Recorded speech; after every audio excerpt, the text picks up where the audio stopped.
visionnaire et dynamique.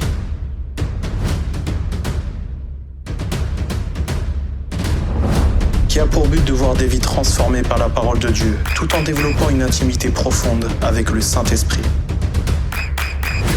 En grandissant dans l'amour et en gagnant des âmes par l'évangélisation. Chers amis, bienvenue au Centre missionnaire évangélique.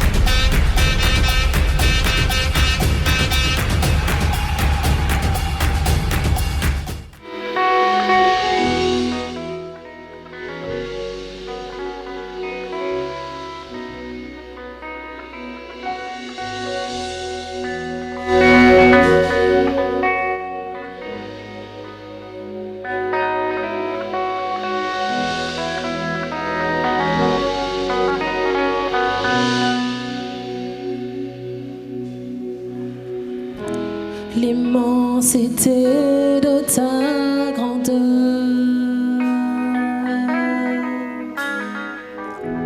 me montre que je ne suis rien.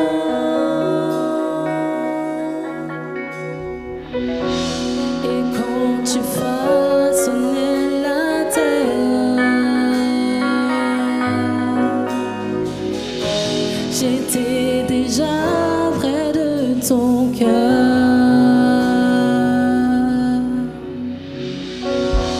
Tu m'aimais avant que je sois.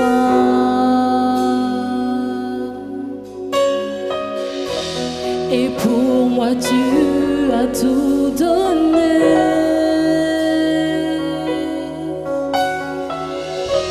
Toi seul pouvais me libérer.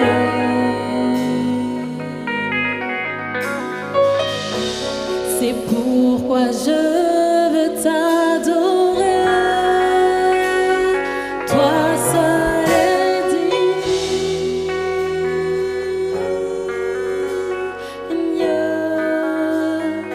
de recevoir louange et gloire pour l'éternité. Toi seul est digne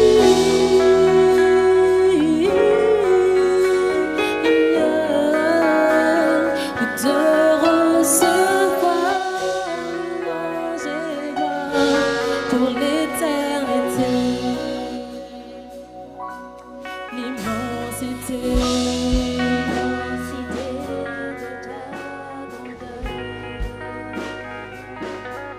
me montre que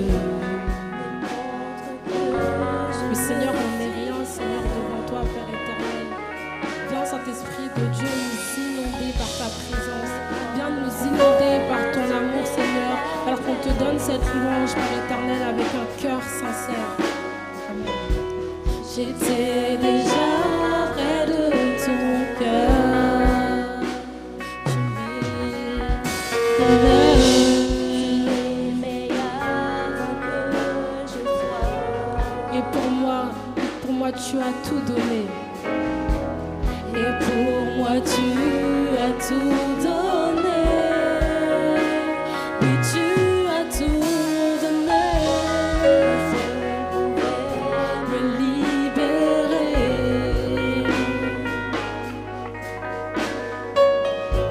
C'est pourquoi je veux t'adorer. L'immensité de ta me montre que je ne suis rien.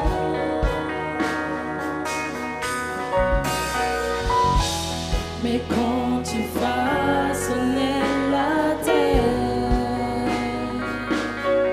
j'étais déjà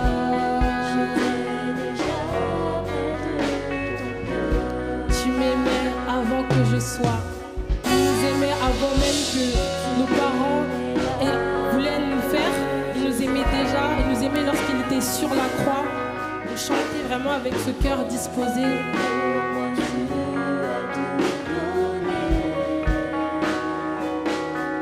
Toi seul pouvais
Dieu, on est là dans ta présence, Saint-Esprit. Nous croyons que tu es là et que tu sièges au milieu de nous, Seigneur. Parce que tu dis dans ta parole, Seigneur, que là où 2 ou 3 se réunissent en ton nom, tu sièges au milieu d'eux, Père. Merci, Seigneur, parce que tu es là. Et le bonheur.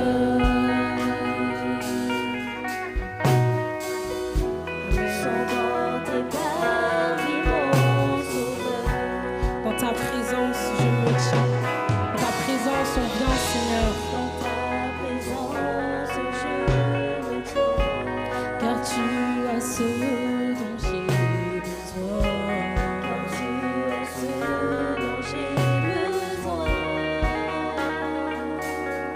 La joie, la vie,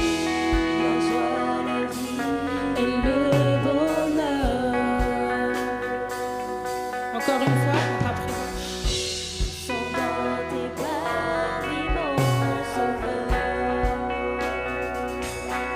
Dans ta présence. Alléluia. Merci Seigneur. Car tu as ce dont j'ai besoin. La joie, la vie. La joie, la vie, Seigneur.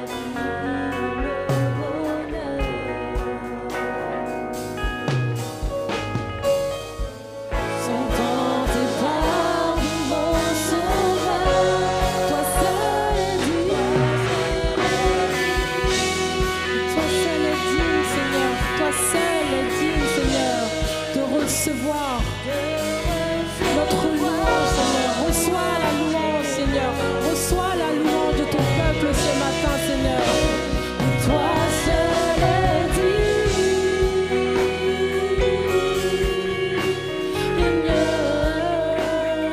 de recevoir louange et gloire.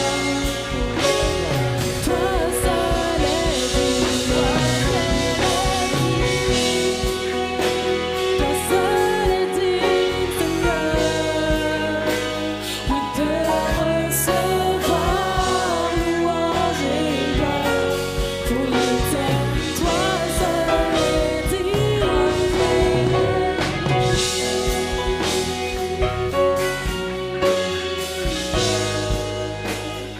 De recevoir. Encore une fois, toi seul est digne. Toi seul est digne. Toi seul est digne. Toi seul est digne, Seigneur. Oui, de recevoir louange et gloire pour l'éternité. Toi seul est digne.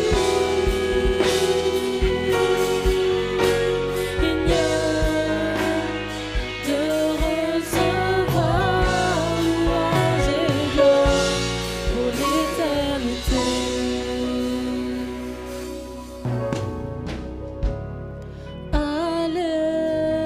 Alléluia.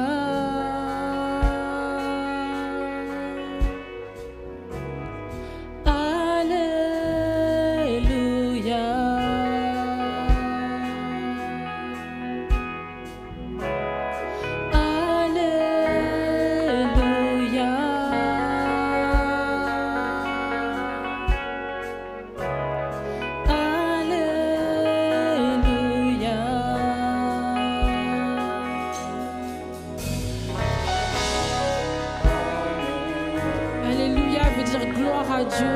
C'est le plus beau chant que le Seigneur puisse recevoir ce matin. Crions-lui Alléluia. Alléluia à toi, Seigneur. Alléluia. Alléluia.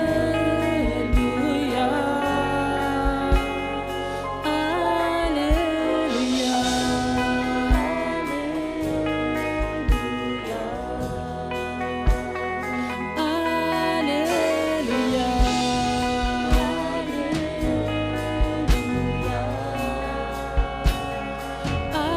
Alléluia.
va acclamer notre Dieu ce matin parce que lui seul est digne de recevoir notre acclamation.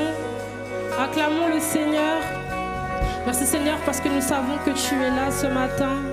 Merci Seigneur parce que je crois que personne ne va repartir comme il est venu, parce que ta présence est là ce matin Seigneur. Toi seul es digne de recevoir notre acclamation.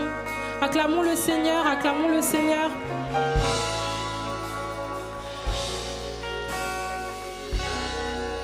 Amen. Merci Seigneur.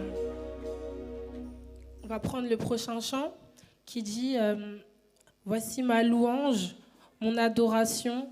Reçois ma louange, mon adoration.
Voici mon chant, mon adoration. Reçois, Seigneur, mon adoration.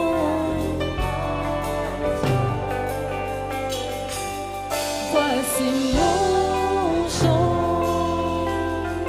mon adoration.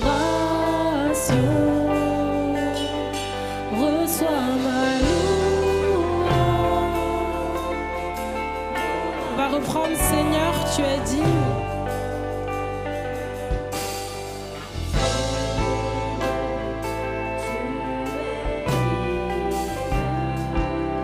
Et nul ne peut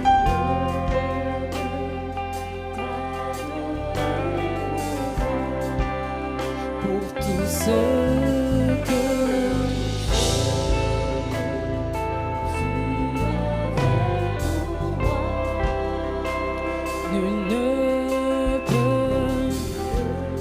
une fois, Seigneur, tu es digne.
Reçois notre adoration, parce que c'est toi qui es digne, Seigneur. Ce chant est pour toi, Seigneur. Ce chant, il est pour toi, Seigneur. Voici, Seigneur, mon adoration. Reçois notre louange. Elle t'est destinée, Seigneur.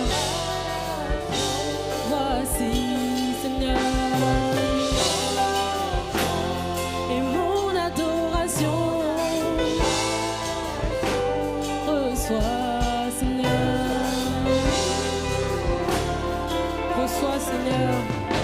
Encore une fois, voici mon chant, voici Seigneur.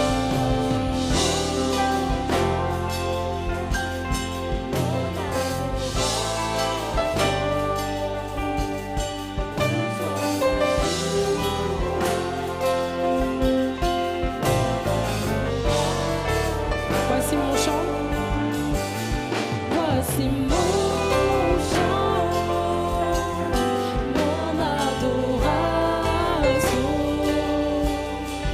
Reçois ma louange, mon adoration. Et je ne me tairai point, je t'adorerai toujours. Et tant que je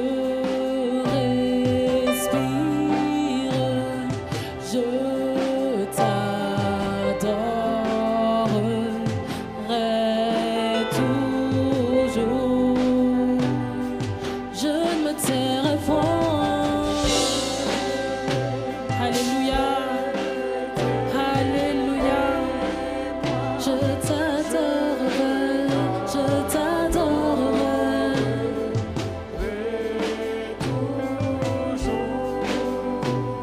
Et tant que je respire, je respire.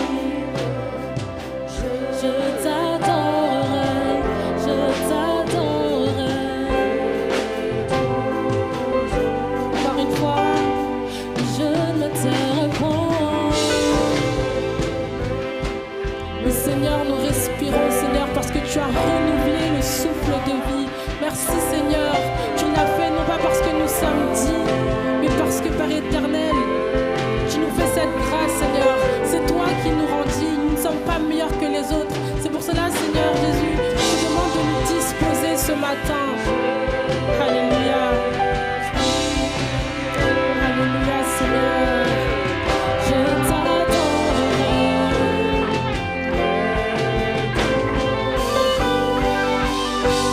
Et je me tairai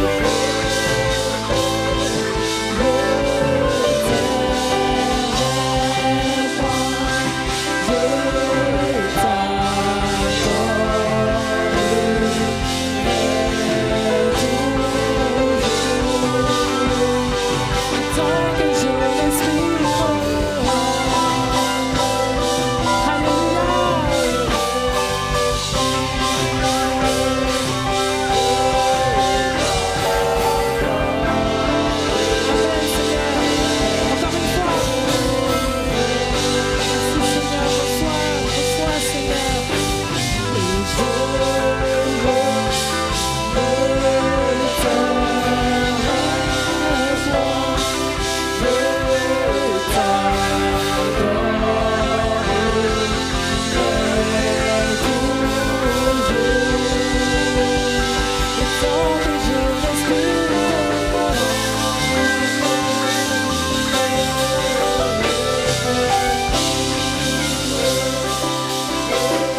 Reçois notre acclamation ce matin.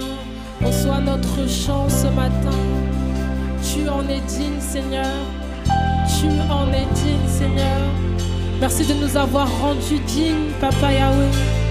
Sois glorifié, Seigneur. Sois élevé, Seigneur. Alléluia.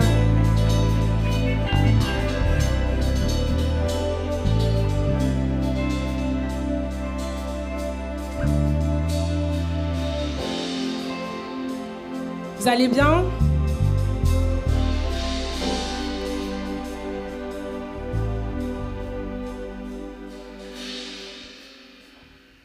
On va prendre la louange qui dit « Dans le monde entier, tu es souverain, sur chaque torrent et soleil couchant, mais mon seul désir, Seigneur, mon seul choix. » Je vous demande vraiment de chanter ça, mais de le croire, okay? De vraiment faire du Seigneur votre priorité ce matin. Amen.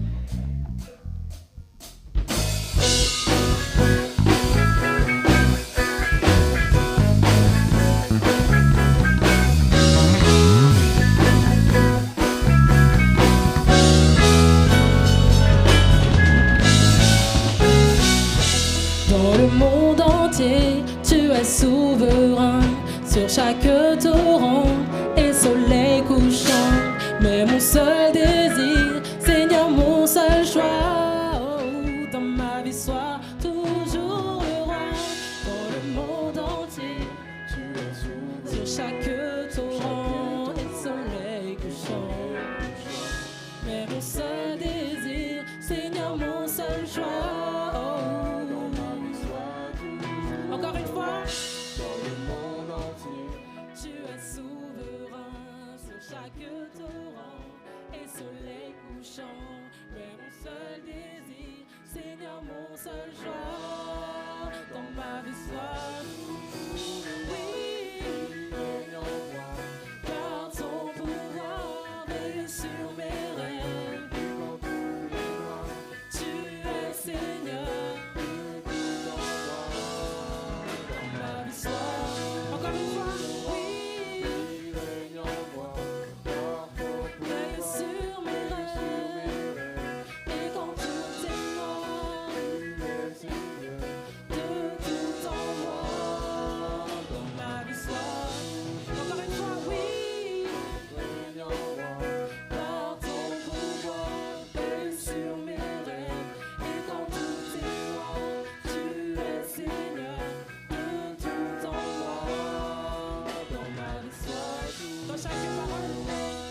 Chaque parole et chaque pensée, je veux refléter, Seigneur, ta beauté. Rien au monde de plus précieux que toi. Encore une fois, dans chaque parole et chaque pensée, je veux refléter, Seigneur, ta bonté. Rien au monde de plus précieux que toi.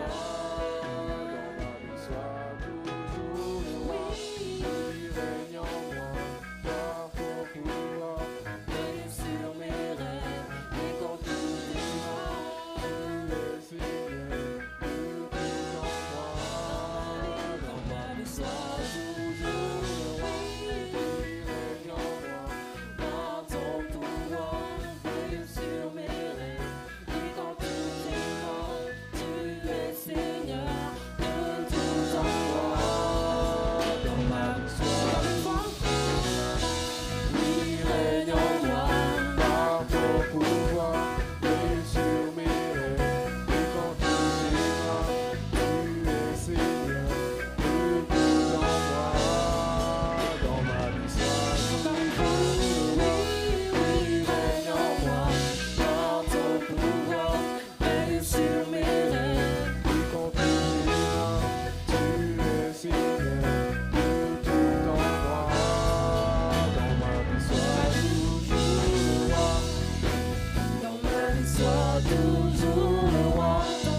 Dieu. Que le nom du Seigneur soit béni. Amen. Gloire à Dieu. Il est doux, il est agréable pour des frères de demeurer ensemble. C'est là que l'Éternel envoie des bénédictions. Je l'ai dit souvent, mes bien-aimés, vous êtes à la meilleure place, et surtout dans ce temps qui court. Je souhaite à chacun de vous la bienvenue dans la maison du Seigneur. Vous êtes la bienvenue, vous êtes chez vous, et nous sommes d'un même Père. On est d'accord, mes bien-aimés? Merci aussi pour les musiciens, les chantres, et par qui Dieu nous a bénis, le Saint-Esprit a inspiré. Vous savez, mes bien-aimés, pour préparer cette adoration, et ils étaient là pratiquement toute une demi-journée. Je ne peux pas dire toute la journée, mais quand même, c'est le résultat d'un travail qui a été consenti et accepté par tous. Amen. Bien. Alors, avant d'aller plus loin, nous avons un ami qui nous est très cher. C'est mon ami Jean-Robert Pierre. Je lui demande de venir ici. Voilà. On applaudit les seigneurs, mes bien-aimés. Gloire à Dieu. On a eu notre enfance ensemble à Saint-Marc. Amen. Et on a été à l'école ensemble. Nous nous sommes rencontrés longtemps dans les années 80. Voilà. Et nous avons passé un temps béni ensemble. Et ensuite, il est reparti au pays. Et il est venu en visite. Et vous savez, c'est très rare d'avoir un ami aussi longtemps. Hein? C'est très rare, ça. On applaudit les seigneurs. Et merci encore. Alors voilà, je lui cède seulement le micro. Il fait une courte salutation et tout ça. Parce que, bon, vraiment, il a beaucoup. Les enfants sont là, tu vas présenter. Voilà, les enfants sont là, il a la famille. Mais il nous a fait grâce de venir nous visiter, nous voir aussi avant de reprendre l'avion. Que Dieu soit loué. Voilà, merci. Voilà. Frères et sœurs dans le Seigneur, bonjour. C'est un réel plaisir pour moi d'être avec vous ce matin. Et franchement, oui, c'est un ami de longue date. On a été au lycée Sténio Vincent de Saint-Marc, pour ceux qui connaissent Saint-Marc. Et je suis entré en France en 1979, c'est quoi? Ouais. Mais je crois que tu es entré après moi ou avant moi, je ne me rappelle pas exactement. Même année 79. Oui, 79, c'était mois d'octobre 79. Et puis, depuis 1995, je suis retourné en Haïti. Je suis dans le commerce, dans le business.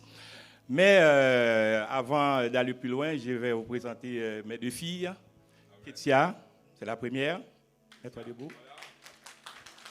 Et la troisième, les filles de Job. Il y a Jemima aussi qui n'est pas là. OK. Donc, depuis plus de 26 ans, je suis en Haïti. Et là, en ce moment, vous connaissez la situation. Donc, je suis obligé de laisser les pays un petit peu. Ça fait plus que moi. Je vais avoir quand même presque 2 mois là, depuis que je suis entre États-Unis et la France. Et là, maintenant, je vais retourner aux États-Unis. Peut-être que, je ne sais pas si c'est pour 15 jours ou 8 jours. Le temps qu'il nous donne chance de retourner chez nous. Parce que quand même, on a un beau pays quand même, Haïti. Franchement. Et je ne regrette pas de retourner, d'avoir fait ce choix. Mon choix est de servir le Seigneur.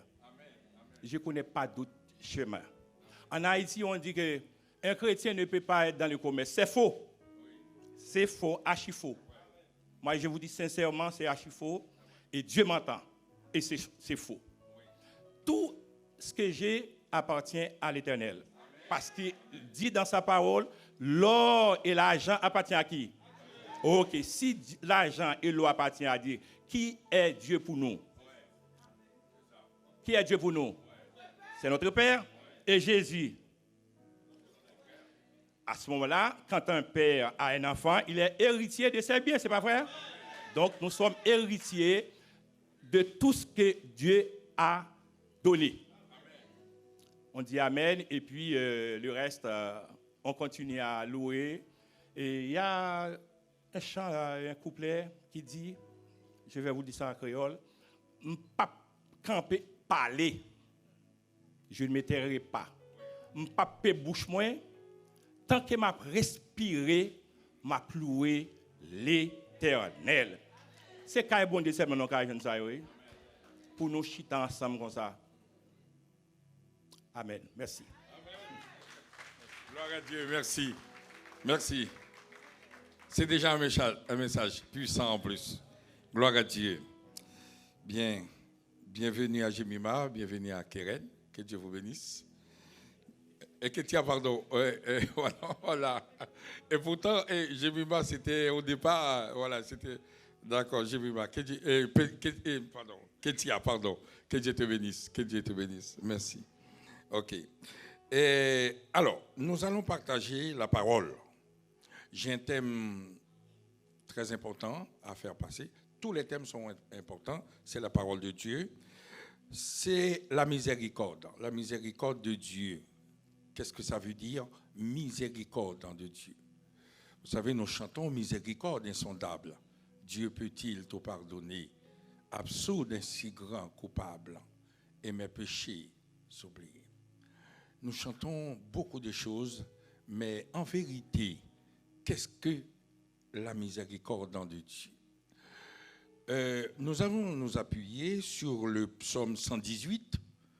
Le psaume 118, on va lire tout le psaume, il y a beaucoup de lectures à faire. Je vous demande de vous lever, mes bien-aimés, on va faire cette lecture. C'est un psaume que vous connaissez pratiquement par cœur, hein? Mais on va reprendre. Et on va méditer sur quelques versets parce que c'est trop riche. Il y a toute une richesse dans ce psaume. On va seulement considérer les quelques premiers versets de ce psaume. On y va ensemble. Louez l'Éternel, car il est bon, car sa miséricorde durera toujours. Qu'Israël dise, car sa miséricorde durera toujours. La maison d'Aaron dise, car sa miséricorde durera toujours.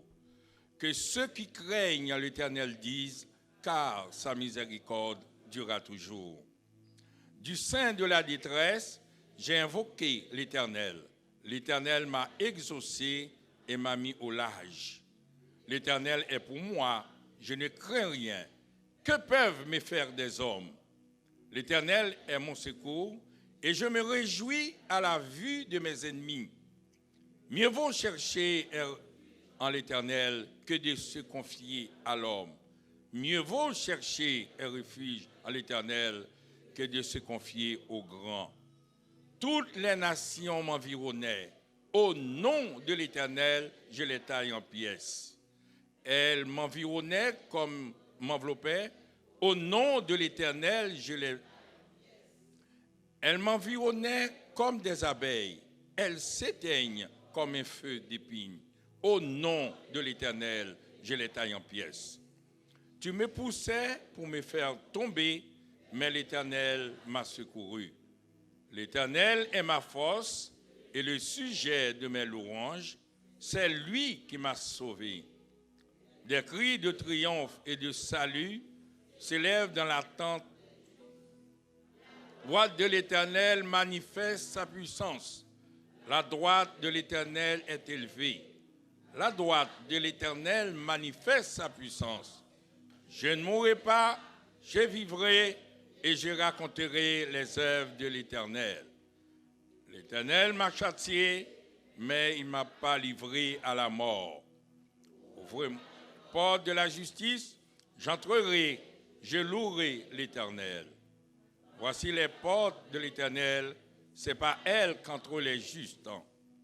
Je te loue parce que tu m'as exaucé, parce que tu m'as sauvé. La pierre qu'on rejetait, ce qui bâtissait, est devenue la principale de langue. C'est de l'Éternel que cela est venu, c'est un prodige à nos yeux. C'est ici la journée que l'Éternel a faite, qu'elle soit pour nous un sujet d'allégresse et de joie. Ô Éternel, accorde le salut. Ô Éternel, donne la prospérité. celui qui vient au nom de l'Éternel. Nous vous bénissons la maison de l'Éternel. L'Éternel est Dieu et il nous éclaire. Attachez la victime avec des liens. Amenez-la jusqu'aux cornes de l'autel. Tu es mon Dieu, je te louerai. Mon Dieu, je t'exalterai. Louez l'Éternel car il est bon, car sa miséricorde durera toujours. Amen. Asseyez-vous, mes bien-aimés. Déjà, vous avez un message. Et merci, frère Jean-Aubert, merci pour ce puissant message, pour de nous avoir éclairés, parce qu'il y a des gens encore, malheureusement même en France, qui comprennent que, puisqu'on est chrétien, il faut être pauvre. Voilà, et parce que c'est l'esprit, c'est le contexte français. Vous voyez, toi, tu es inspiré des Américains. Je ne dis pas ça, je ne mets pas de culture en... Et la culture française, c'est une culture de noblesse. Il faut bien parler et tout ça. La culture américaine, ce sont des hommes d'affaires. Voilà. Il faut avoir, voilà, et tout ça. Et tout se fait pour la gloire de Dieu, mes bien-aimés. Je ne vais pas entrer dans cette polémique. Nous avons quelque chose de très important à parler ce matin, c'est la miséricorde de Dieu. Premièrement, je vais parler des psaumes. Les psaumes. Le psaume 118, mais je vais parler des psaumes d'une manière générale, très courtement, parce que les psaumes, c'est une Bible, les psaumes, je parle des 150 psaumes. Il y a 150 psaumes dans la Bible. Les 150 psaumes constituent une Bible dans la Bible. C'est-à-dire qu'on trouve tout. Il commence par, comme la Genèse, le psaume premier, heureux l'homme qui ne marche pas selon les conseils des méchants, qui fait la distinction entre les bons et les méchants.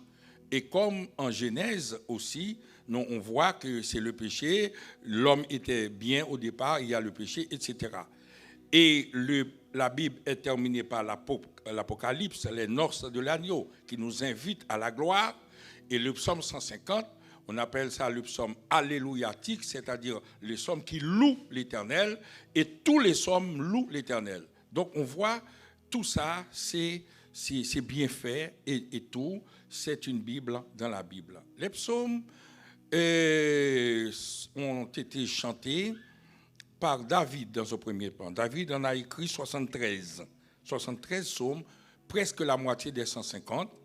Et nous avons ensuite Salomon, on a écrit 2 psaumes. Et après, les fils de Corée, ils ont écrit 10 psaumes. Asaph on a écrit 12. Étan, un psaume. Éman, un psaume. Et ensuite, il reste 50 psaumes qu'on appelle des psaumes anonymes. Des psaumes anonymes. Et le psaume 118 fait partie des psaumes anonymes. Et on n'a pas trouvé l'auteur. On ne sait pas qui a écrit. D'autres pensent que c'est David, d'autres pensent, etc. Mais on n'a pas pu identifier pour savoir qui a écrit le psaume 118. Et le mot psaume vient déjà du grec salmos, et qui est transcrit maintenant en latin salmus. Et c'est avec ce mot-là qu'on trouve psaume. Psaume, c'est des chants qui ont été chantés, mais des chants inspirés, des chants par des hommes moins et mis à part. Et c'est pour cela que je vous parle de Asaph, je vous parle des fils de Corée, je parle de David, je parle de Moïse, de Salomon. C'était des hommes que Dieu a mis des paroles précises dans leur bouche pour chanter sa gloire. Et c'est pour cela, ces chants-là, nous avons à peu près l'équivalent actuellement, et malheureusement, qui ne sont pas chantés encore, c'est-à-dire, il y a les chants d'espérance, il y a, frère Jean-Bert, chant d'espérance, il y a sur les ailes de la foi, il y a cœur et cantique. Il y a des chants qui vous traversent, mes bien-aimés. Moi, je connais en Haïti des gens qui n'ont rien à manger, mais qui chantent. Ils sont tellement bénis, transportés, ils n'ont pas mangé toute la journée, mais ils n'ont pas faim. C'est comme si ils ont été nourris comme Élie spirituellement par ces psaumes-là. Et c'est une sorte de patrimoine qu'on a malheureusement laissé tomber. Et c'est pour cela que je donne raison à un homme de Dieu, Samuel Robus. Maintenant, ce qu'il fait, au lieu de prendre des petites paroles à droite, à gauche, collées ensemble, et puis pour faire un chant, il s'inspire de ces chants-là. Et c'est pour cela, oui, jusqu'à maintenant, et même les jeunes maintenant, parce qu'il y a toute une branche de notre communauté qui rejette notre culture. Ah, les chants, c'est pas bien. Ça, c'est pas bien. Ah, c'est les haches. Ça, c'est les ceci. Mais ces gens-là, ce sont des choses qui, si on devait écrire la Bible, on aurait mis exactement comme on a mis les psaumes que vous lisez aujourd'hui. Parce que c'est des paroles inspirées, contrôlées par l'Esprit de Dieu. Et sans pour autant faire une sorte de parallèle entre ce qui se passe, il y a des gens qui sont très bien ici, qui ont des forces aussi.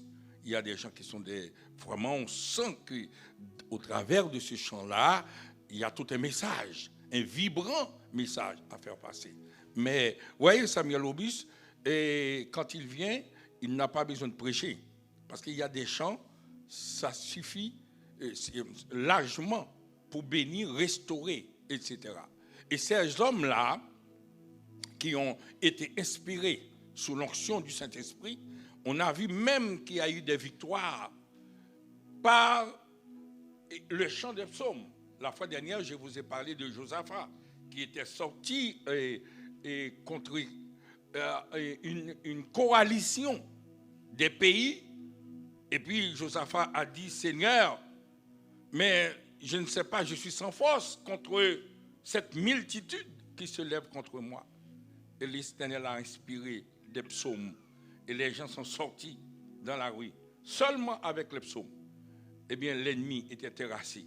Et au nom de Jésus, il y a toujours la puissance. Et je suis sûr, peut-être, je sais que David n'était pas là, mais Asaph était là ces jours-là. Les fils de Corée étaient là. Étan peut-être était là. Ces gens-là étaient sortis avec les principaux sacrificateurs, avec des tambourins et avec des instruments à cordes, des instruments avant, et ont offert une adoration de qualité à Dieu au travers de ces psaumes. Parce que le mot, c'est-à-dire c'était car sa miséricorde durera toujours.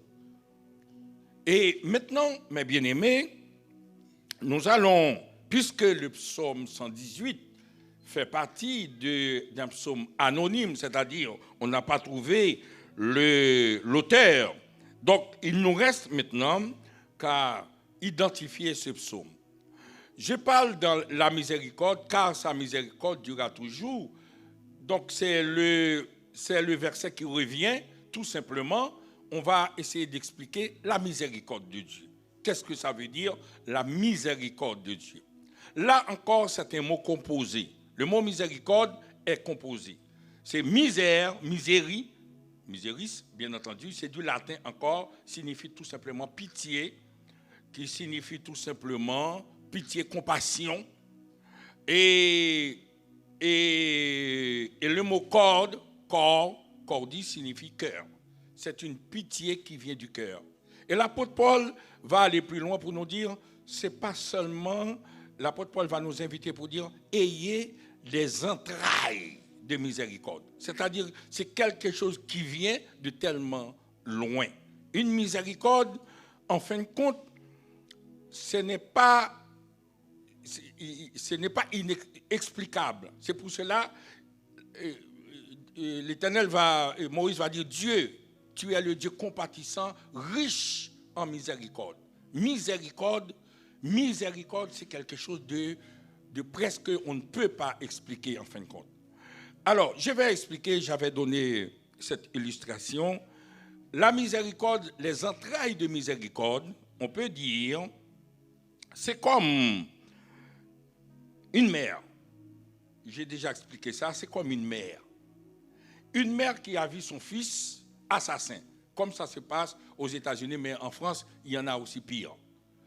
Vous savez, il y a des gens qui rentrent dans des écoles mais qui ont tué 3, 4, 6, 10 enfants innocents. Et sans raison, les gens qui font les enfants. Voilà. On se demande pourquoi, on ne comprend pas. Mais devant cet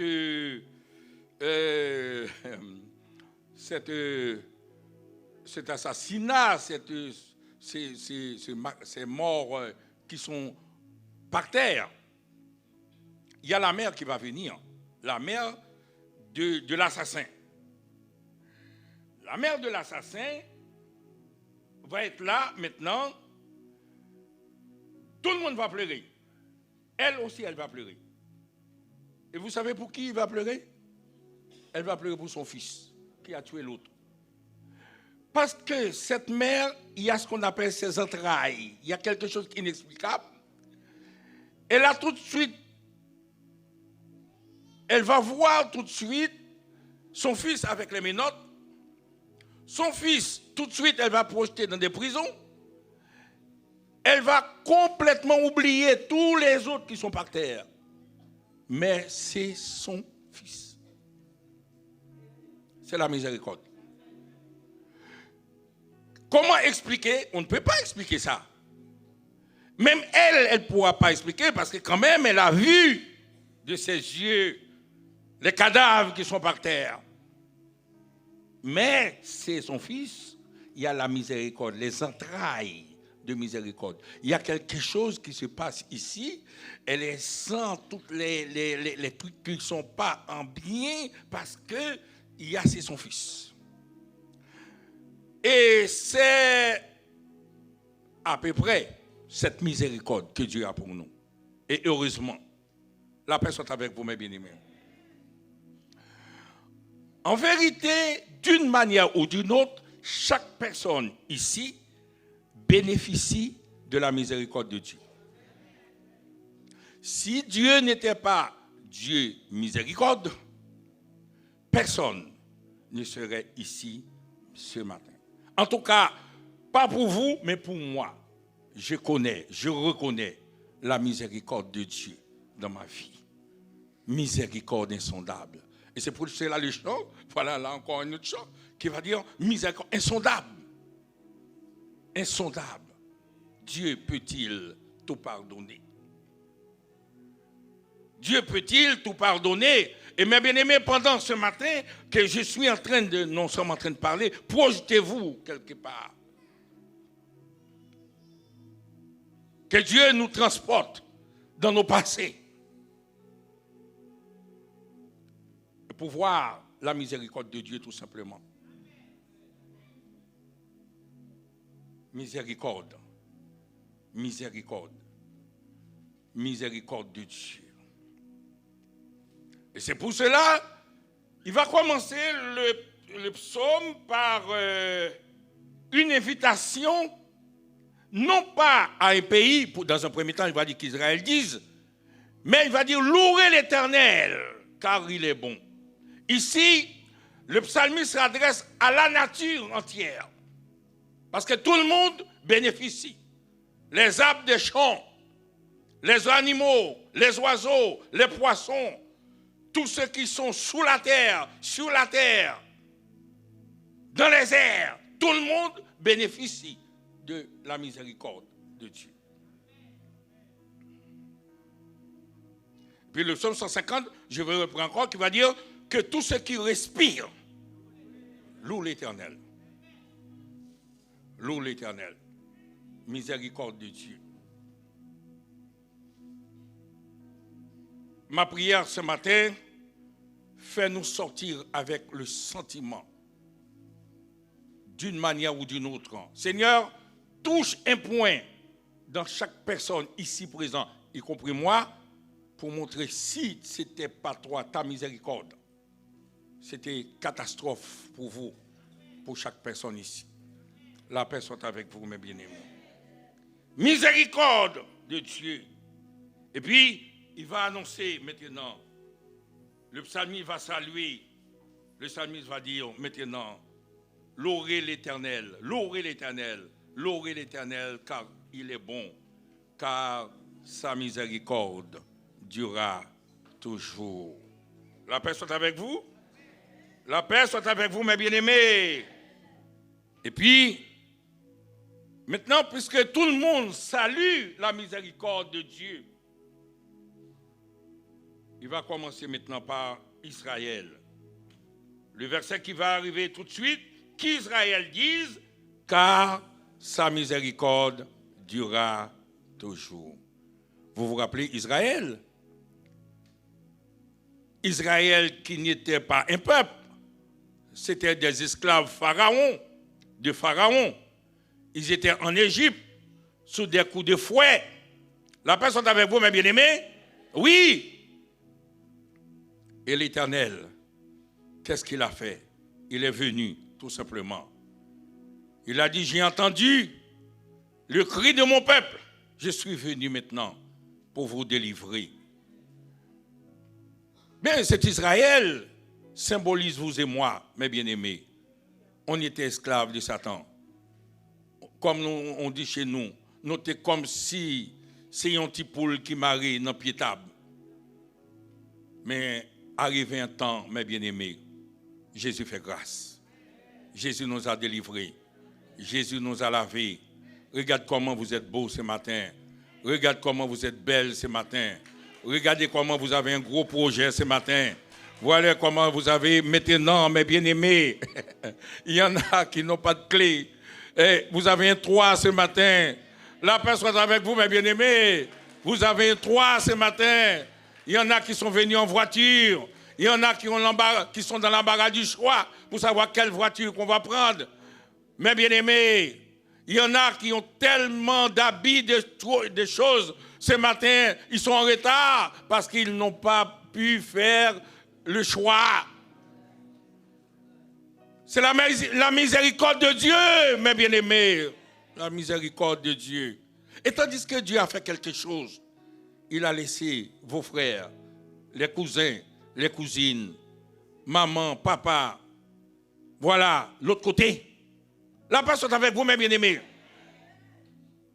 Il fait exprès pour laisser, c'est pour pouvoir contempler. Hey, Seigneur, bénis ce peuple ce matin. Donne-nous un cœur réceptif à ta miséricorde, pour que nos adorations puissent avoir une autre forme, une autre profondeur en toi.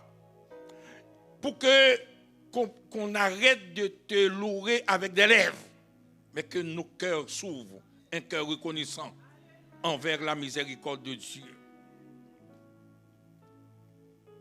On ne comprend pas la miséricorde de Dieu parce que, regardez, mes bien-aimés, vous êtes dans la famille, il y a des cousins, des cousines, pourquoi c'est vous? On ne sait pas pourquoi, on ne sait pas. C'est la grâce, c'est la miséricorde. Dieu, vous avez des enfants. On dit que la France est l'un des pays cultivés, qui a les meilleurs et tout ça. Vos enfants sont là, reçoivent les meilleures éducations. Tandis que à chaque fois, on commence un cours, tu connais mon école, et il y a un bruit, on est obligé de fermer. Vite, hey, les enfants, entrez chez vous, attention, parce qu'il y a des balles partout, etc. Et tandis que nous, ce n'est pas ça. Est-ce qu'on n'a pas une raison de dire la miséricorde de Dieu? Oui, la miséricorde de Dieu. Mais bien aimé, on devient, vous et moi, hein, parce que je ne me pardonne, on est ingrat envers Dieu. Vous savez, l'Éternel a reproché le peuple d'Israël. Vous êtes ingrat, une grâce ingrat. Moi aussi, mes bien-aimés, je ne le dis pas parce que je ne sors pas. Je ne loue pas assez Dieu.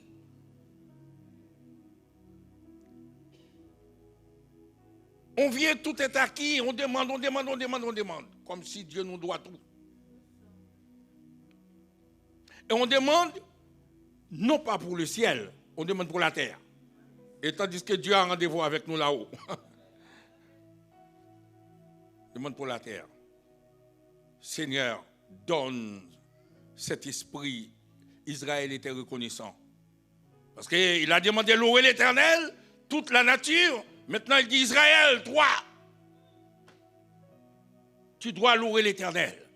Parce que la miséricorde de Dieu s'est manifestée envers toi comme à jamais. Aujourd'hui, tu es l'objet de toute grâce. Toi qui n'étais pas un peuple, parce qu'on appelait les enfants d'Israël au départ. Mais après, on a donné le peuple d'Israël. C'est un peuple qui a une nation. Louez l'Éternel. Qu'Israël dise. Qu'Israël dise, mes bien-aimés. Oh, il y a un chant qui dit, l'aime changer côté m'teye. On oublie trop vite, mes bien-aimés. Oh Seigneur, bénis ton peuple là. Pour que tout ce qu'on fait maintenant, qu'il y ait la miséricorde de Dieu, comme chantier le chant de miséricorde ou pas fini. Compassion, bon Dieu, le renouveler chaque matin. Chaque matin. C'est le Dieu responsable qui renouvelle sa miséricorde envers vous. La Bible nous dit dans le psaume 121, je dis, celui qui garde Israël ne sommeille pas, ne dort pas. Quand le diable rôde autour, mais Dieu est là, par sa miséricorde, pour surveiller sur ce qu'il a déposé en vous, mes bien-aimés. Miséricorde. Et puis, l'Éternel va, et le psalmiste, sous l'onction du Saint-Esprit, va continuer. Au départ, c'était la nature. Ensuite, c'est le peuple d'Israël. Maintenant, il va dire que la maison d'Aaron dise, car sa miséricorde durera toujours. Il parle d'une grande généralité de la nature. Il commence à faire des sélections. Il prend un peuple. Et au travers de ce peuple, il prend une maison. C'est-à-dire, les bénédictions ne sont pas pareilles. Il y en a qui ont bénéficié, qui sont au bénéfice d'une grâce spéciale. C'est comme si Dieu les porte sur les paumes de sa main. La paix soit avec vous, mes bien-aimés. Que la maison d'Aaron dise, car sa miséricorde durera toujours. Maintenant, pour comprendre pourquoi le psalmiste dit ça, il faut aller dans la maison d'Aaron. Autrement dit, Pharaon a une double bénédiction. La première bénédiction d'Aaron, c'est parce qu'il fait partie de la maison d'Israël. Dieu a sauvé tout le peuple. Aaron était là. Mais maintenant, l'Éternel dit que la maison d'Aaron dise, il faut comprendre pourquoi il a dit, il a cité que Aaron. Pourtant, ce n'était pas Aaron seulement, il y a plus de 600 000 Israélites qui ont traversé la mer Rouge. Mais pourquoi la maison d'Aaron? Parce que la maison d'Aaron a eu une grâce spéciale. Je vous dis une chose, les grâces ne sont pas pareilles. Il y a des grâces spéciales. La paix soit avec vous, mes bien-aimés. Oh, oh. Dites-moi, amen, celui qui a eu une grâce spéciale de Dieu. Oui, il y a des grâces spéciales. Moi, je suis bénéficiaire d'une grâce spéciale. D'une grâce spéciale. Et on a dit, la fois dernière, et j'ai écouté France Info, on m'a dit 20 millions de personnes étaient mortes de Covid. 20 millions. 2 fois Haïti. Et moi, parmi les 20 millions, Dieu a fait grâce. Grâce spéciale. C'est-à-dire, mes bien-aimés, puisque je suis bénéficiaire, comme vous l'êtes aussi, mes bien-aimés, mais comme le chant a dit, comptez les bienfaits de Dieu, et vous allez voir aussi, c'est peut-être pas de la mort, il y a des accidents, c'est peut-être pas un accident, il y a le feu, combien qui sont morts et pendant la nuit, et puis le lendemain, il y a le chauffe-eau seulement. Et puis tout le monde, on trouve les cadavres par terre. Dieu veille, mes bien-aimés. Soyez sensibles à la grâce et à la miséricorde de Dieu. C'est quand on a ça, l'adoration ne sera jamais pareille. Les chants ne seront pareils. Parce que c'est le cœur maintenant qui va chanter. On chante pour la gloire de Dieu. Et combien de fois on vient à l'église, on n'est pas content. Ah, le pasteur la sœur Non, vous n'êtes pas venu pour le pasteur ici. Dieu a fait quelque chose pour vous. La personne avec vous, mes bien-aimés. Vous êtes venus rendre gloire à Dieu. Sinon, Samuel ne serait pas encore Samuel, le prophète Samuel. Parce que sa mère a eu tellement de choses. Anne a vu des choses extraordinaires de la part de Pénina. Mais la Bible nous dit, chaque année, Anne avait rendez-vous avec l'Éternel. Et jusqu'à ce qu'arrive un temps, l'Éternel a dit, bon, Anne, maintenant, je vais déployer ma miséricorde insondable envers toi. Tu vas avoir un enfant. Logiquement, tu devais être stérile pour toute ta vie. Mais à cause maintenant de ma miséricorde, et maintenant je vais faire quelque chose. Et Samuel était né. Samuel est né dans une situation compliquée. Les fils d'Élie faisaient n'importe quoi. Et puis, arrive un temps, vous savez, quand la parole n'est pas prêchée, maintenant, vous savez, on n'emploie pas la Bible. On dit, c'est l'Esprit, le Saint-Esprit va me dire toutes choses. La nouvelle église, c'est comme ça. C'est comme si quelqu'un qui dit, moi, je ne vais pas passer le permis de conduire, le Saint-Esprit va. Vous savez, je ne vais pas être avocat, j'ai besoin d'être avocat, mais je vais demander au Saint-Esprit. Maintenant, on met la parole de côté, on va dire le Saint-Esprit. Tandis que Jésus lui-même a fait une école et a demandé à tout le monde. Et la Bible dit toute écriture est inspirée de Dieu, utile pour convaincre, pour enseigner, etc. Mais les hommes, on met tout ça de côté maintenant. C'est l'évangile sans Bible, l'évangile sans Dieu. Et tout le monde saute à droite, à gauche, mais sans la parole. L'Éternel a dit, la parole de Dieu était rare en ce moment. C'est à cause de ça, il y a eu, jusqu'au point où Saül, qui était un roi oint par l'Éternel, parce qu'il y a les prêtres qui étaient oints, les rois étaient oints, les prophètes. La main de l'Éternel, Saül a fini devant un péristyle. On appelle ça devant un médium, etc. Parce que sans la parole, on ne peut pas faire. Alors, la Bible, mes bien-aimés, c'est Aaron. Il y a une lecture qui est assez trop longue, mais je vais essayer de résumer. L'Éternel a appelé Moïse. Vous savez, dans Exode 3, il a appelé Moïse, il a fait la révélation. Exode 4, Moïse a dit, Seigneur, tu t'es trompé, c'est pas moi jamais, moi, Pharaon, jamais moi. Parce que Moïse connaît Pharaon. Il était avec Pharaon. Il connaît qui est cet homme. Cet homme ne parle pas beaucoup. Hein? Cet homme, c'est un homme violent et puissant. Pharaon s'est considéré comme Dieu, lui. L'Éternel, et Moïse va dire à Aaron et à l'Éternel, mais qui et sous quel nom je vais te présenter maintenant? L'Éternel, je vais rester sous ça parce que c'est trop lourd, on va prendre trop de temps. C'est ce qu'on appelle les 4 voyelles, c'est l'imprononçable, mais tu vas dire, je m'appelle, je suis qui suis. Bon, on en traduit comme ça. Mais l'Éternel, devant Pharaon, Moïse a refusé. L'Éternel a dit à Moïse, maintenant, qu'est-ce que tu as dans ta main? Moïse a dit, j'ai un bâton. Il a dit, jette ton bâton. Le bâton est devenu un serpent. Moïse, l'Éternel a dit, non, prends le bâton par la queue. Et le bâton est devenu bâton. Le serpent est redevenu bâton. Moïse a dit, c'est l'Éternel là, il est puissant. Il a dit, mets ta main ici. Et Moïse a vu que c'était des ulcères. Il a dit, repose ta main.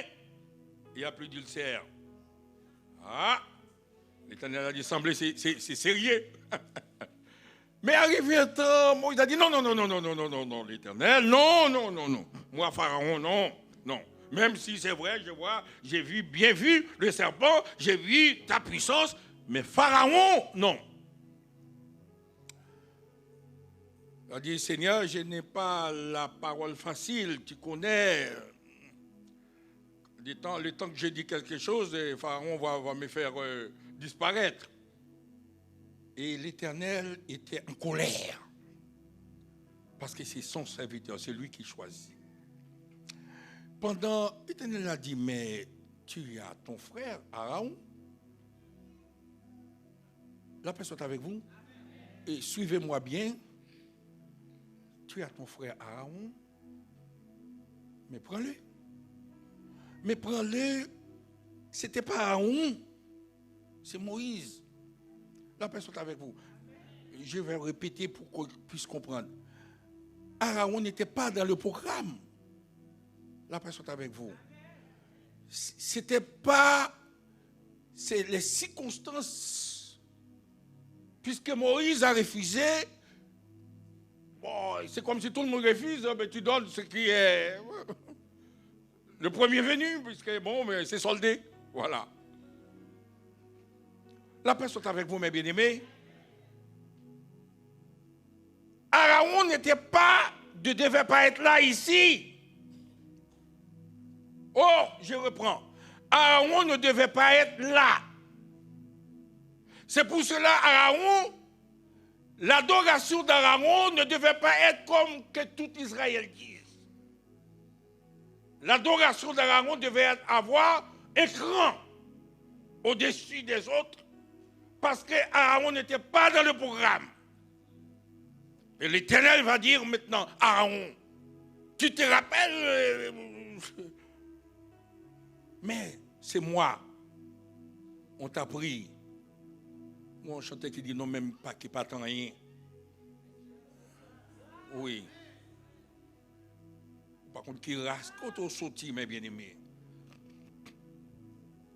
L'Éternel devait prendre les Français, regarde comment Macron parle bien. C'est sur des rois, on me dit ça encore, comme si l'Éternel est garé. Bon, voilà les bons monde qui gagnent. Mais si Mounio Beau, il parle bien, il s'habille bien. Et les Américains, ils ont des avions, ils vont là-haut. Ils vont dans les satellites et ils ont téléphone sans fil. Frère Jean-Bert, nous, on avait un petit téléphone comme ça. Et si on a... quand j'arrive à la maison, je te passerai un coup de fil parce qu'on ne pouvait pas avoir. Mais eux, oui. Mais tous ces gens-là, la plupart d'entre eux, malheureusement, vont aller dans le feu qui ne s'éteint point. Mais toi,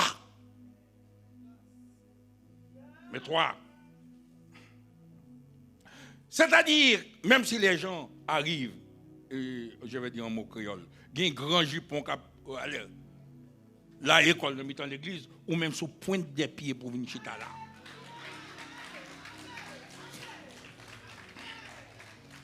Parce que tu connais qui est l'Éternel pour vous. Il y a des uns, vous ne pouvez pas aller. Ça va trister le Saint-Esprit qui est en vous. Et c'est pour cela, il manque de vision dans l'église. Manque de consécration, manque de reconnaissance. Aaron était reconnaissant. La Bible nous dit, il a appelé Aaron. Que la maison d'Aaron dise. Je vais vous expliquer maintenant. Ça, je vais lire pour vous. Que la maison d'Aaron dise. Mes bien-aimés, que la maison d'Aaron dise. Je suis obligé de lire ça pour vous. Je vais aussi, comme vous le savez bien, je vais arrêter le message. Alors, Exode 28, les 5 premiers versets. Maintenant, Aaron, qui était esclave en Égypte, Aaron qui a bénéficié toutes les grâces en traversant la mer Rouge, à main forte et à bras étendus, Aaron a déjà bénéficié de tout ça. Maintenant, Aaron qui n'était pas dans le programme de Dieu, qui n'était pas du tout dans la pensée de Dieu, Aaron était arrivé là, maintenant. Mais l'Éternel lui demande, vous savez, Aaron va être le prêtre pour toujours. Il y a ce qu'on appelle, selon l'ordre d'Aaron, le prêtre pour toujours, l'Éternel, la robe, le costume que l'Éternel va mettre sur Aaron. Amen, amen. Ok, écoutez-moi, c'est important. L'Éternel a dit, il n'y avait pas on appelle tailleur, on appelle encore celui qui fait les robes là, les costumes. Hein? Oui, il y a tailleur, on donne un autre nom. Hein? Couturier, oui, je préfère couturier. L'Éternel passe chez Chanel, elle a vu couturier Chanel, elle a dit oui, c'est bien, mais pas pour Aaron, ça c'est pas bon. Je ne sais pas aux États-Unis s'il y a des meilleurs couturiers aussi. Il est passé en Angleterre, mais il n'a pas trouvé de couturier sur la terre pour former le costume, la robe d'Aaron.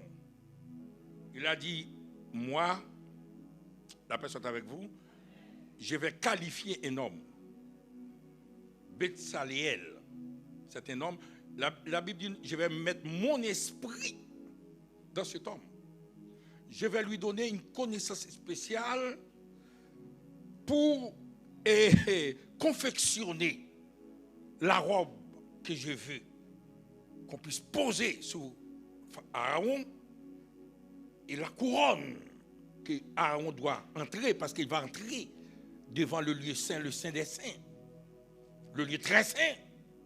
Je vais qualifier cet homme. Et puis l'Éternel a donné, on n'a pas trouvé. C'est l'Éternel qui a donné une connaissance spéciale à cet homme pour habiller cet homme. Aaron qui était esclave. La personne avec vous? Esclave. Aaron qui était esclave. Je reprends. Aaron qui était esclave. Aaron qui ne devait pas être là. Mais Aaron, il a dit, fais approcher de toi Aaron, ton frère, ses fils, et prends-les parmi les enfants d'Israël pour les consacrer à mon service dans le sacerdoce. Aaron et les fils d'Aaron, Nadab, Abihu, Éléazar, Itamar, etc. On continue, verset 2. Tu feras à Aaron, ton frère, des vêtements sacrés pour marquer sa dignité et pour lui servir de parure, la parure d'Aaron. Seigneur, qu'on appelle de manteau de grâce. Il y a une certaine parure que l'Église doit se revêtir pour servir Dieu dans l'excellence, mes bien-aimés. Puis, il va continuer, le verset, tu parleras à tous ceux qui sont habiles, à qui j'ai donné un esprit plein d'intelligence. Ce n'est pas n'importe qui. Ils feront les vêtements d'Aaron afin qu'ils soient consacrés et qu'ils exercent mon sacerdoce. C'est tout. Voici les vêtements qu'ils feront: un pectoral, un éphod, on n'a pas le temps, parce que ça, c'est un message puissant. Une robe, une tunique brodée, une tiare, sur la tête, diadème avec tout ça, une ceinture d'or. Ils feront des vêtements sacrés à Aaron, ton frère, et à ses fils, afin qu'ils exercent mon sacerdoce. Mes bien-aimés, quel privilège. Oui, j'ai pris que 3 versets, je restais là parce que c'est trop. Il y a tellement de choses à voir ensemble. Alors, mes bien-aimés, voilà ce que la miséricorde de Dieu. En très peu de mots de versets. Et il y a 29, c'est-à-dire 29 manières, 29 manifestations de la miséricorde de Dieu envers ses enfants, envers vous et envers moi, mes bien-aimés. Est-ce que ce n'est pas le moment de réfléchir de dire, Seigneur, je n'avais pas compris, je croyais que je rendais un service, j'ai fait plaisir au pasteur. Il y a des gens qui viennent régler leurs affaires à l'église, qui ont leur projet à l'église, qui ne viennent pas pour Dieu, qui ne viennent pas régler les affaires du Seigneur. Est-ce pas le moment de dire, chacun de nous, y compris moi aussi, mes bien-aimés, moi je ne sors pas du lot, je suis un homme de même nature que vous. Vos faiblesses ne sont pas les miennes, mes faiblesses peut-être, ce n'est pas pareil. Mais chacun est en Haïti, chaque oreille est un anneau, chaque doigt est un anneau. Chaque doigt, c'est ça? Un anneau caille aux fèvres. Chacun de nous. C'est pour cela, mes bien-aimés, la miséricorde de Dieu, c'est quelque chose d'inexplicable. Et comme je vous ai pris, j'ai pris l'exemple d'une mère, c'est un pâle exemple là parce qu'on ne peut pas comparer la miséricorde de Dieu. C'est Dieu qui a dit, j'ai fait miséricorde. À qui j'ai fait miséricorde? Si j'ai puni jusqu'à 4e génération, mais j'ai fait miséricorde à 1000 générations. Et on a vu la miséricorde de Dieu. Est-ce qu'on est conscient de cette miséricorde dans notre vie? Comment on gère la miséricorde de Dieu? Et comment on sert Dieu selon sa miséricorde, parce que Dieu a fait miséricorde. Eh bien aimé, la santé, c'est une miséricorde de Dieu. Je vous ai dit, quand j'étais en train de trépasser, et j'ai plus d'air, je crois que c'était bon, c'était fini. Et puis, il y a un gramme d'air qui arrive. L'air, c'était tellement important. Un petit quelque chose comme ça. Et puis, j'ai respiré. Parce qu'il n'y avait plus. Il n'y avait plus. Mes yeux étaient sortis. Et comme je vous ai expliqué, c'était atroce. Ce que je ne vous demande pas. Et c'est pour cela qu'il y a des gens qui ont des séquelles, qui sont encore paralysés. Parce qu'il y a trop de dégâts, cette maladie, à causer. Mes bien-aimés, Dieu a fait grâce. Miséricorde. Il y a la miséricorde de Dieu. L'air que vous respirez, comme ça. Je l'ai dit une fois, heureusement, les hommes n'arrivent pas à maîtriser. S'il fallait vous vendre l'air, ils allaient couper l'air comme l'électricité chez vous. À chaque fois, vous n'êtes pas content, et puis c'est tout. Comme l'eau, voilà, et vous ne payez pas, et il n'y a plus d'eau. Heureusement, l'Éternel dit, ah non. Et ça, c'est la miséricorde. Donnez une main pour ça, pour la miséricorde.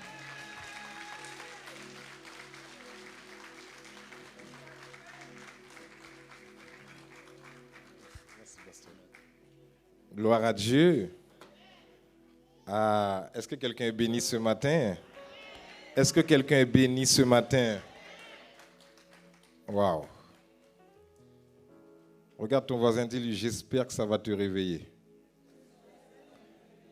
Mettez-moi l'image. Mettez-moi, vous voyez, quand vous avez mis les textes bibliques, il y a une image. Pendant que le pasteur parlait, là, l'atmosphère est très spirituelle. Quelqu'un a reçu ce matin? Parce que nous jouons, nous rigolons. Mais c'est parce qu'on n'a pas encore compris la miséricorde de Dieu. Remettez-moi l'image au début, s'il vous plaît. C'est difficile de le remettre. Remettez au début, quand il est debout.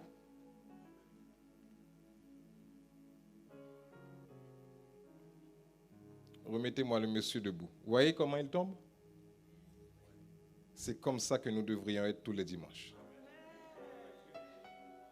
C'est parce que nous sommes trop debout dans la présence de Dieu que nous ne l'adorons pas. Vous savez, je vais vous dire une chose. Des fois, je suis triste. Vous savez pourquoi je suis triste? Parce que c'est incroyable, de là où Dieu nous a pris, de voir dans la manière l'Église adore Dieu. Des fois, je me pose la question, est-ce que c'est le 21e siècle qui nous a fait perdre un petit peu la tête? Est-ce que c'est la modernité? Vous savez, avec tout ce qui se passe, tout va vite maintenant, la technologie qui va vite. On pense que Dieu est dépassé par tout ça. Mais Dieu n'est pas dépassé par tout ça. Vous voyez, malgré tous les exploits que les hommes font sur la terre, là, pour Dieu, c'est de la rigolade. Hein? Dieu est en avance de tout ça, là. Écoutez-moi, Église du 21e siècle. Pasteur, merci pour cet enseignement. J'étais assis, je me demande quel mot je pourrais employer pour dire merci à Dieu pour ça. Vous voyez, ça, c'est des enseignements qui viennent remettre les bases et les fondations. Parce que pour que l'Église rentre dans la dimension, parce que l'Église est appelée à régner dans les derniers temps, nous avons besoin de messages comme ça. Des messages qui remettent les pendules à l'heure. Aujourd'hui, les églises sont remplies. Vous savez, je vais vous dire une chose. Il y a un phénomène qui parcourt les églises actuellement. Ouvrez bien les yeux pour le voir. C'est pour ça que Jésus a dit, quand je reviendrai, est-ce que je trouverai la foi encore? Si Jésus a posé la question, c'est parce qu'il est en avance sur nous. Jésus sait déjà comment ça va terminer sur la terre. Maintenant, je prie Dieu que quand Jésus revienne, il trouve la foi. Écoutez-moi, il y a des gens ici parmi vous. Pour là où Dieu vous a... C'est parce que vous avez oublié. Pour là où Dieu vous a pris, normalement, vous devriez venir. La première chose que vous faites, c'est vous mettre à genoux dans la présence de Dieu. Là où des gens parlent et critiquent, vous, quand vous arrivez dans ce lieu-là, même si vous le pouviez, c'est arriver à genoux dans la présence de Dieu. Et je vois qu'on joue. Maintenant, il y a un phénomène qui se passe. Il y a des chrétiens, comment on appelle ça? Les camions qui vendent, parce qu'il y a d'ailleurs, je bénis Dieu pour le commerce. Que Dieu vous bénisse, mon frère. C'est une très, très bonne chose. Un chrétien n'est pas appelé à vivre en bas. C'est faux, archi faux. C'est un mensonge du diable dans votre tête. C'est un mauvais système de pensée qu'il faut casser. Parce que nous disons que nous devons être la tête, mais nous ne faisons pas ce que nous devons faire pour être la tête. C'est de l'hypocrisie spirituelle. Maintenant, il y a les commerces fixes, il y a les commerces ambulants. Les commerces ambulants, c'est quand nous pouvons nous déplacer avec la marchandise et aller les vendre. Maintenant, il y a des chrétiens ambulants. Dites-moi amen fort. Les chrétiens ambulants, ce sont des chrétiens instables. Aujourd'hui, ils sont là, demain, ils sont là-bas. Écoutez-moi, quand tu prends un arbre qui est enraciné, chaque an, tu déracines cet arbre, tu vas le planter ailleurs, un jour, cet arbre mourra. Parce qu'il n'est pas dans le même sol. Tu déranges, parce que pour que l'arbre puisse pousser correctement, pasteur, il faut que la racine soit tout le temps à la même place et nourrie par l'eau. C'est pour ça que vous ne grandissez pas. Parce que nous sommes devenus ambulants. Dites-moi une chose. Un commerce qui est fixe et un commerce qui est ambulant, parfois le commerce fixe va aller beaucoup plus loin que le commerce ambulant. Pourquoi? Parce que les personnes savent que l'adresse est ici, ils vont revenir régulièrement. Mais le commerce qui est ambulant, c'est pas qu'il ne va pas aller loin, mais il prendra plus de temps. Parce qu'aujourd'hui, il est à cette adresse, demain, il est dans une autre adresse. Est-ce que ça va aller? Si tu prends un enfant, aujourd'hui, tu lui donnes à manger dans cette maison, demain, tu vas lui donner à manger dans une autre maison. Il n'a pas les mêmes nutriments. Chez l'autre personne, il mange bio. Chez toi, il mange McDo tous les jours. Tu vas le tuer? Tu vas tuer cet enfant? Chez toi, tu fais tout pour qu'il mange bio, légumes. Lui, il va chez l'autre parent, c'est McDo fast-food tous les jours. Mais cet enfant va mourir. C'est une question de temps. Et nous sommes remplis de chrétiens ambulants. Il y a des gens, Dieu vous a sauvés, vous a délivrés, vous a libérés. Il y en a, Dieu vous a donné l'opulence financière. Et à cause de ça, vous oubliez Dieu. Vous savez une chose? Il y a des gens que Dieu ne bénit pas. Vous savez pourquoi? C'est parce qu'il sait que s'il vous bénit à un certain niveau, vous allez l'oublier.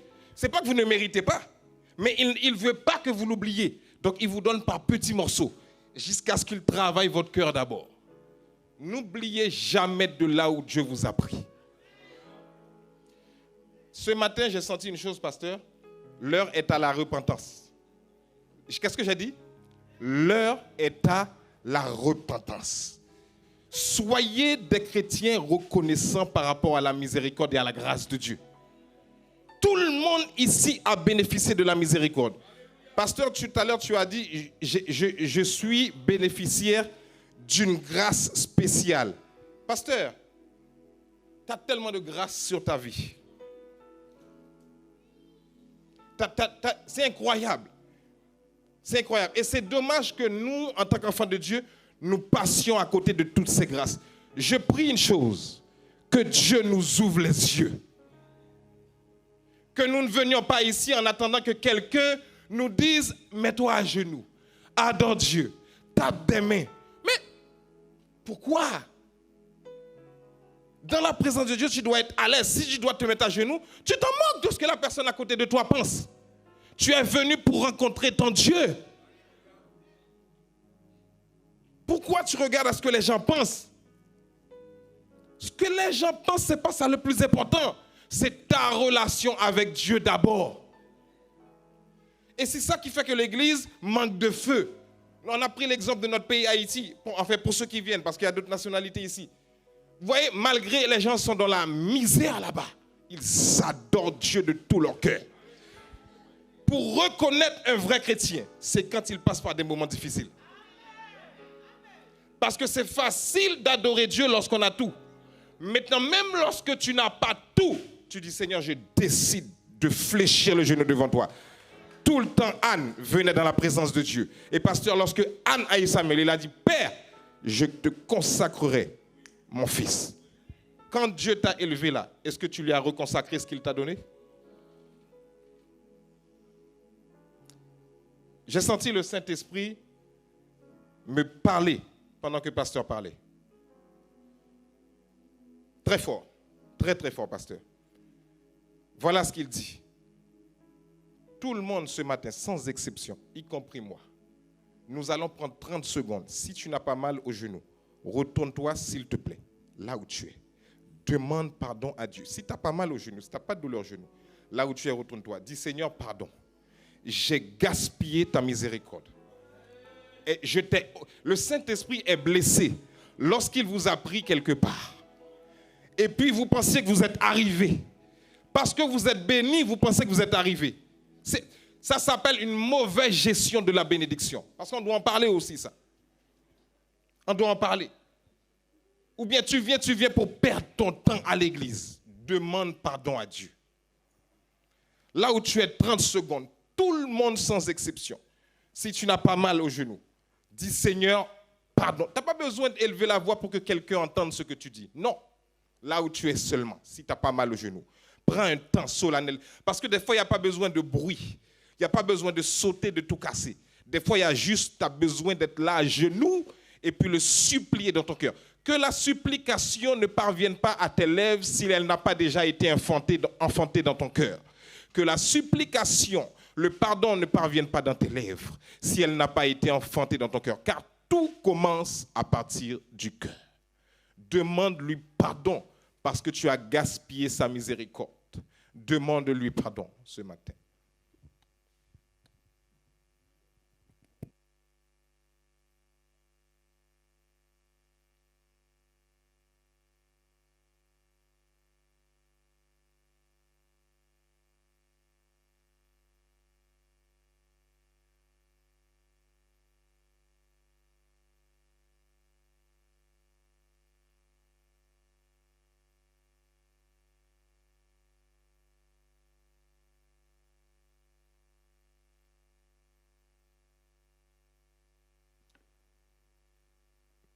Mettons-nous debout dans sa présence. Merci. Tenons-nous debout dans sa présence. Ce message, ce matin, écoutez bien ce que je vais vous dire. Écoutez bien, écoutez-moi très, très, très bien. Quelqu'un veut aller à une autre dimension avec Dieu, oui ou non? Levez la main ceux qui veulent aller loin. Uniquement ceux qui veulent aller plus loin. Écoutez bien ce que je vais vous dire ce matin. Ce message est un message inspiré, comme d'habitude, mais très inspiré. Écoutez-moi. Si, après avoir entendu un tel enseignement, il a pris tout un psaume pour vous enseigner quelque chose de réel. Vous voyez, l'une des choses avec lesquelles Dieu ne rigole pas, c'est lorsque sa parole est gaspillée et foulée aux pieds. Lorsque tu sais comment tu foules et gaspilles la parole de Dieu? C'est lorsque Dieu a relâché sa parole par son serviteur. Et toi, malgré que tu l'as entendu, tu décides, je dis bien, tu décides volontairement de ne pas l'appliquer. Quand c'est comme ça, n'espère pas progresser dans ta vie. Parce que l'une des choses, pasteur, la Bible dit que Dieu a exalté sa parole au-dessus de lui. Vous savez ce que ça veut dire exalter sa parole au-dessus de lui? Ça veut dire que la parole de Dieu a une importance primordiale. Vous ne pouvez même pas imaginer à quel point. Même Dieu lui-même, il a pris sa propre parole. Ce qu'il a dit, je le mets au-dessus de qui je suis. Parce que la parole de quelqu'un représente ce que la personne pense. Donc lorsque Dieu relâche sa parole comme ça, à partir d'aujourd'hui, dans ton cœur, écoute bien, je parle souvent du cœur ici, et vous devez comprendre pourquoi. Parce que tout ce qu'un homme est, tout ce qu'il fait, émane de son cœur.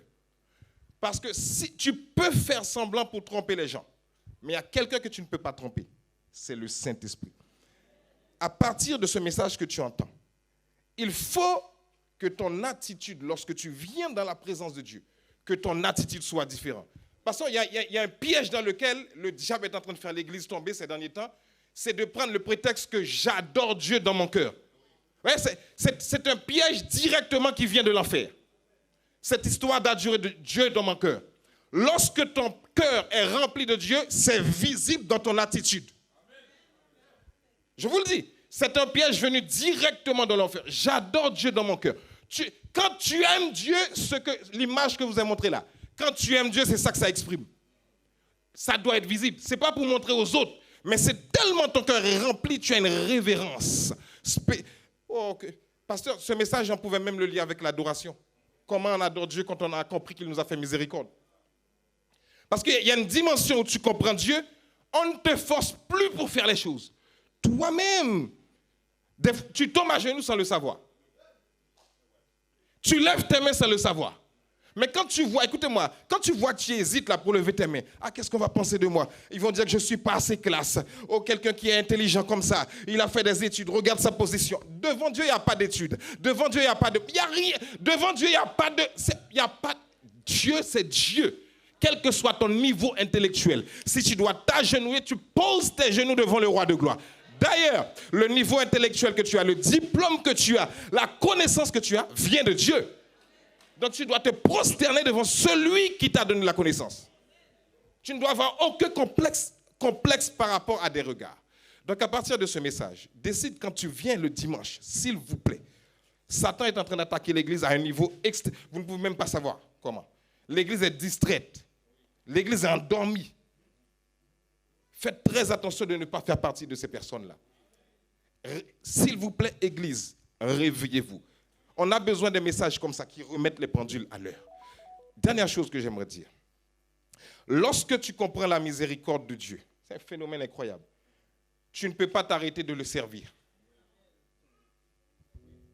Pasteur, tu aurais pu prendre ta retraite. T'as bien travaillé, non? T'as pas bien travaillé? T'as travaillé.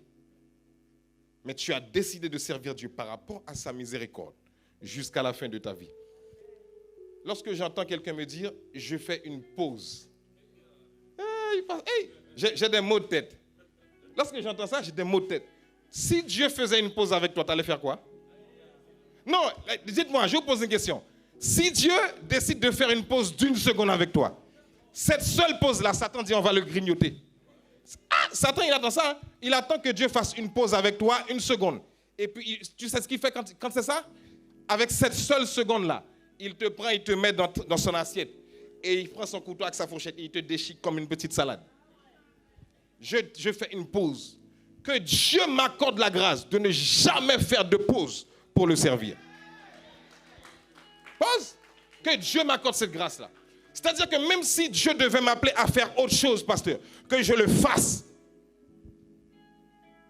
Mais il faut que je le serve jusqu'à ce que je meure. Ce n'est pas en fonction de ce qu'il me donne, c'est en fonction de ce qu'il est pour moi. Que j'ai ou que je n'ai pas, je dois le servir. Je suis condamné à le servir. Amen. Je prie que ce message vienne éveiller les consciences. Parce que bon Dieu sortit trop loin avec. Bon Dieu sortit trop loin avec. Demande au Seigneur d'éveiller, de réveiller ta mémoire. Dis-lui de réveiller ta mémoire. Parce qu'il y en a parmi nous, Satan avait déjà programmé votre mort depuis longtemps. Parce que, pasteur, tu as parlé des choses que Dieu a fait pour toi et dont on a constaté ici. Mais il y a des choses que Dieu a fait pour nous qu'on ne voit même pas. L'ennemi avait programmé ta mort cette année. Et puis tu ne sais pas combien le ciel s'est levé pour toi et a combattu pour toi. Et puis tu dis que tu fais une pause pour Dieu. Quelle est cette histoire de pause? Sers Dieu avec persévérance. Aime-le de tout ton cœur. Donne tout ce que tu as pour Dieu. Et tu verras sa gloire se manifester dans ta vie. Oh! Lève ta main là où tu es. Saint-Esprit, je prie que ce message que nous avons entendu ne soit pas reçu émotionnellement. Parce que nous sommes forts pour recevoir émotionnellement. Mais après, nous mettons aux oubliettes. Père, ta miséricorde durera toujours. C'est ce que le texte dit. Si je comprends bien, à chaque jour que je me lève, c'est le fruit de ta miséricorde. Donc, face à cette miséricorde, que ferai-je? Je te servirai. Je te louerai. Je t'adorerai. Je te chanterai. Je dirai tout haut ce que tu as fait pour moi. Seigneur, donne-nous ce cœur. Donne ce cœur à tes enfants où nous sommes distraits dans ce monde. Tu n'es pas dépassé par la technologie. Tu n'es pas dépassé par toutes ces choses. Parce que c'est toi qui as donné de l'intelligence pour le faire. Je prie, Père, que lorsque Jésus-Christ revienne, s'il doit poser la question, trouverai-je la foi? Que ce soit pas nous, que ce soit pas moi, que ce soit pas un frère ou une sœur ici. Oh Père, ta miséricorde durera toujours. Chaque jour lorsque je me lève, ne me laisse jamais oublier que c'est à cause de ta miséricorde.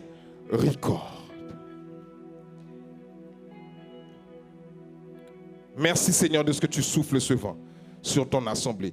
Que cette parole reste dans nos cœurs. Que cette parole soit notre source de motivation tous les jours, afin que notre adoration soit différente. Nous ne voulons plus chanter, mais t'adorer. Car tu ne recherches pas dans un premier temps des chanteurs. Tu recherches des adorateurs. Et l'adoration est une affaire de cœur d'abord. Merci Seigneur de ce que tu le fais. Au nom de Jésus. Amen. Restons debout. Face à cette parole, nous devons apporter une semence conséquente dans la maison de Dieu. Si tu n'as pas d'enveloppe, le service d'accueil va te donner une enveloppe. Mais ce matin, sème sur la parole, sème sur l'autel.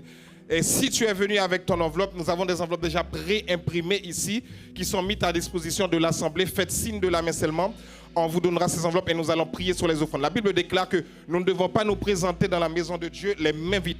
Lorsque tu sèmes dans le royaume de Dieu, tu contribues à l'avancement, l'élargissement, l'expansion du royaume de Dieu. Car une église est une ambassade du royaume de Dieu sur la terre.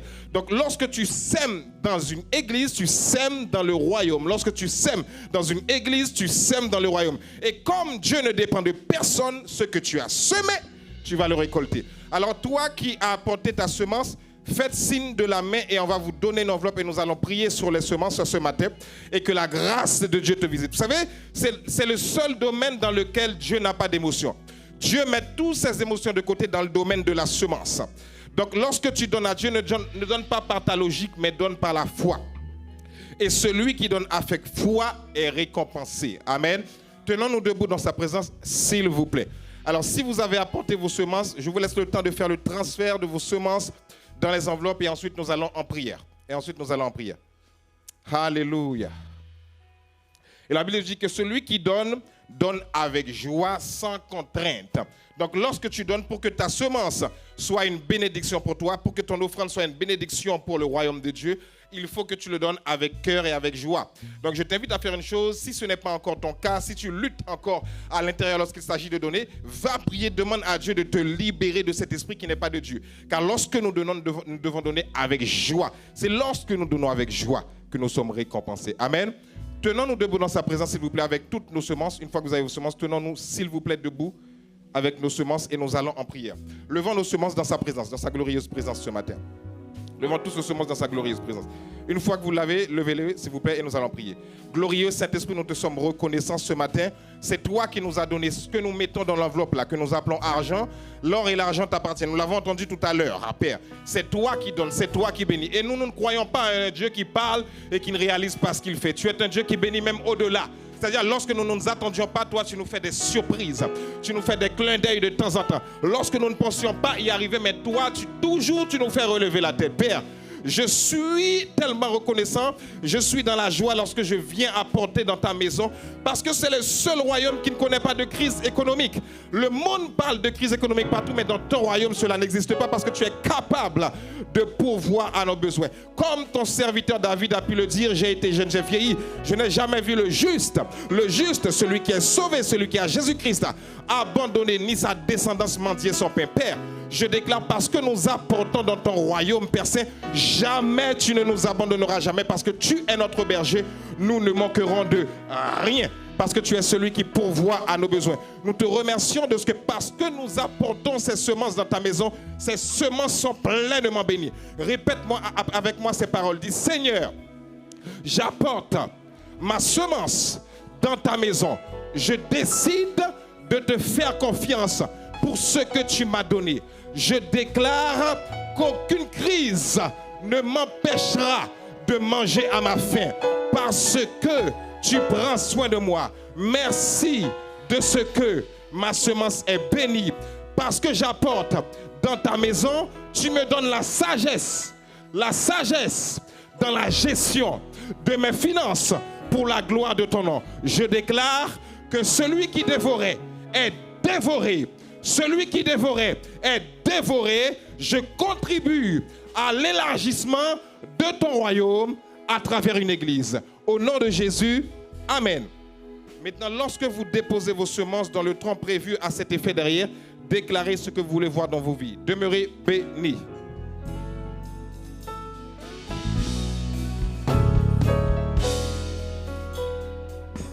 Amen, amen. Louez l'Éternel car il est bon, car sa miséricorde durera toujours. Nous remercions infiniment le Seigneur pour cette belle parole qui nous fait du bien et qui nous fortifie tout au long, qui va nous fortifier tout au long de la semaine. Alors toi qui nous visites pour la première fois, nous te souhaitons la bienvenue. J'espère que tu t'es senti à l'aise pendant ce culte. Peut-être que tu nous regardes aussi en ligne. Sois abondamment béni. Et donc du coup, comme le pasteur l'a dit, donc vous qui avez vos offrandes, vous pouvez laisser du coup vos enveloppes au niveau du tronc en quittant l'église. C'est toutes les annonces que j'avais pour vous. Soyez abondamment bénis.